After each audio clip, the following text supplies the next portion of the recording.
Welcome to the Work Heartily podcast, where we grab no more than 15 minutes with Nashville founders and executives you know and admire, and some that you need to know, and ask them one big question.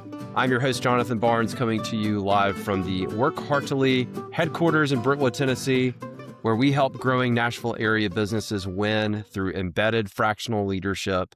Today, I am joined by Josh Farber, Division President of GrowthForce, which is a G&A partners company. Josh works with entrepreneurs and executives who are building great businesses. Together with his team, they develop customized accounting strategies that scale with clients' growth and deliver clarity, structure, and insight at every stage. Josh, I'm glad you're here. Are you ready to jump in? Yes, sir. Thank you for having me. Let's do it. Let's do it. Oh, here we go. Here's your one question. So Josh, what leadership habit made the biggest difference as your team expanded? So many ways to answer that question, but the first thing that comes to mind, Jonathan, is gaining the comfort to be consistently vulnerable. And this came as the team expanded, but also as I matured as a professional and as a leader. I think early in my career, I felt the pressure to have all the answers, prove my worth through domain level expertise, and really look to make an impact to continue to climb that ladder and move up that food chain. But once I hit a certain point, I realized that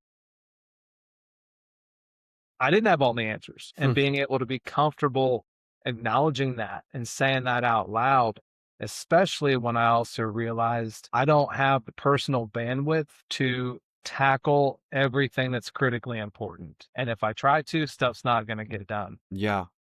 That's interesting. Vulnerability is, if you read things about hustle culture and all that kind of stuff, it's kind of seen as such a weakness to be vulnerable with people. You mentioned that as the habit that made the biggest difference.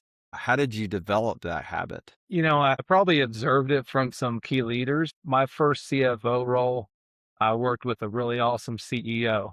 And one of the first things he said to me, to his credit, was, listen, I'm not the finance guy. That's why I have you here. Don't give me the bullet points. Give me what I need to say, and I will communicate that message. And him, being early in our relationship, having the comfort and vulnerability to open that up gave me a ton of insight into how I can best support him. And it empowered me to be part of the solution and help him find success together for the organization.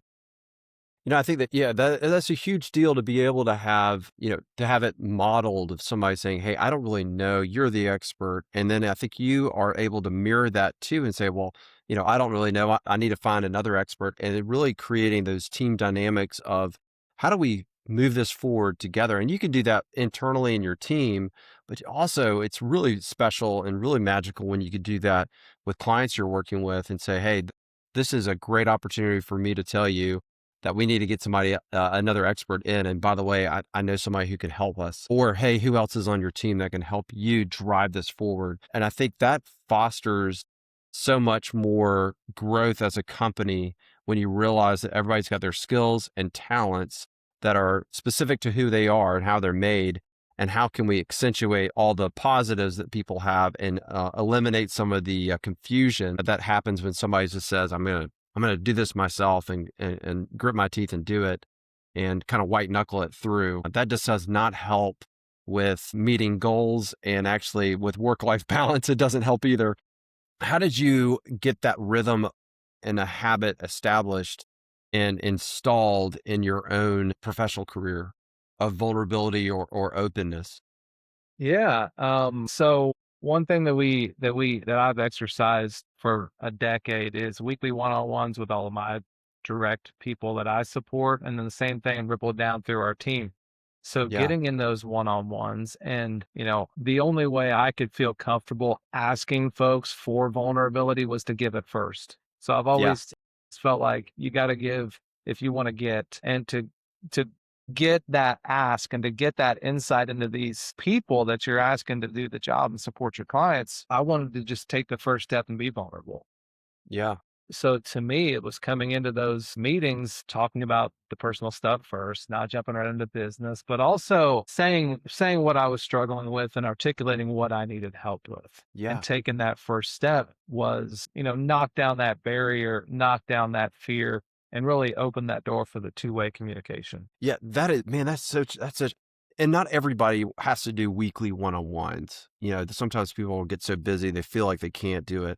But I do think that it's a regular cadence. That's a great point. Like having a regular cadence of one-on-ones and kind of leading by example inside those one-on-ones. I don't know if you have a specific agenda, but I've heard that people use like the KISS methodology, like what should we keep doing? What should we improve upon? What should we start doing? What should we stop doing?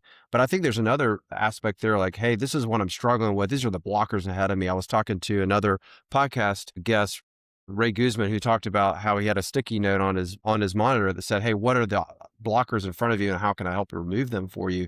That is a whole attitude of how do we help. And there's a great book that a mentor of mine gave me a while ago called The Go Giver. We read it before. It's definitely in the Nashville ecosystem, but it's about how do we approach things with an open hand, and how do we get out there and try to eliminate issues with our team. And then it kind of has a reciprocal relationship where you're saying, hey, I'm struggling with this. And the person you're talking to says, actually, I think I might be able to help with that too. Did you always come to those meetings with an agenda, like at least a framework, or you just said, hey, let's open up and just chat it up? We, when I go to one-on-ones with my boss, I go in with an agenda. And that's the structure and that's the culture that we've built, where this is your meetings. From my Right. perspective with the folks that I support, I want to have that block of time as a commitment to them where it will be something that's sacred. We're not going to double book it. Like if you need it, this is your time. But I really Sure. expect people to come here and own that time. And we do some coaching and training around our we kind of call it our house rules, if you will. And one of our house rules is how to maximize the one-on-one.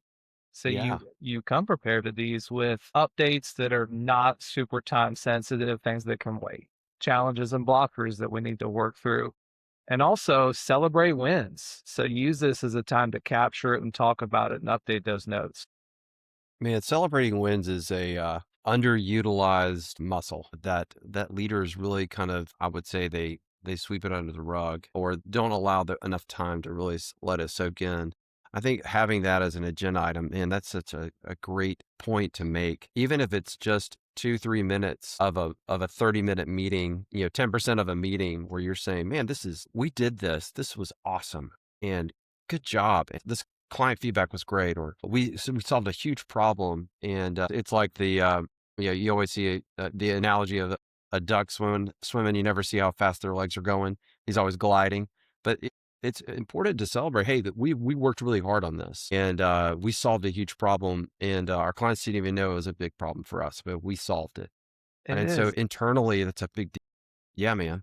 And I don't have a sticky note on the side of my monitor, but if I did, it would say slow down, acknowledge the wins, and it would say start with people first. Because I mean, my mindset is for better or worse, never satisfied, always looking at that next thing. And even when we get those wins, they feel good, but we're already looking at that next one. So making that intentional time to slow down, acknowledge it, recognize the people, I think just creates more trust, creates more follow, and creates more of a sense of community and team. Totally. That is such a huge reminder for leaders, especially people that are listening to this podcast. Like, hey, it's important to be vulnerable, to be open to not being the expert all the time. But, it's also important, like you said, I mean, you're a high achiever. Most people in leadership are, are kind of going to the next thing and going to the next quarterly goal and going to the next conversation to achieve those. And it really only takes a few seconds or a few minutes of soaking in, okay, wow, we did this. This is excellent. And being able to recognize your team that really engenders or creates and fosters a culture of celebration. I had a good friend of mine that he talked a lot about ceremony creating culture. So he would say ceremony creates culture. And ceremony of celebrating wins is a part of culture. And it really helps others in the team get excited about coming to work and saying, let's do this again and let's do this together as a team. That's It's amazing. it's wins and it's articulating challenges too. Having Yeah. that, like, I thrive when I know what the situation is. I have the inside information, or not the inside information, just the information.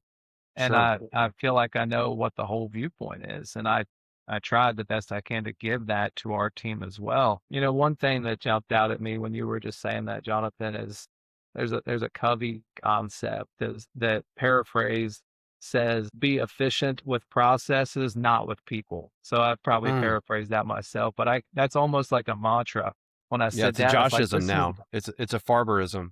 I You stole it didn't from know. somebody. I'm not taking credit for it. It's probably copyrighted anyway, but just having that playing in the back of your mind helps me be present in the moment, take time Yes. with people, invest in those relationships, even like speak slower in some of those conversations to make sure it's hitting and landing and developing the way that it should. Excellent, man. I'm so glad you were here. I'm so glad you were able to give us some Farberisms for our listeners. I want to thank you again for being here. That is awesome. Thanks for spending time with us here at the Work Hardly podcast. If you enjoyed this episode, please like, share, subscribe, send it to another founder, send it to another executive, and share these awesome insights that you're hearing. If you want to learn more, please visit workheartily.com and learn how embedded fractional leadership can help you and your businesses thrive. Josh, thanks so much for your time. This has been great. Thank you, Jonathan. See you, buddy. You got it. See you soon.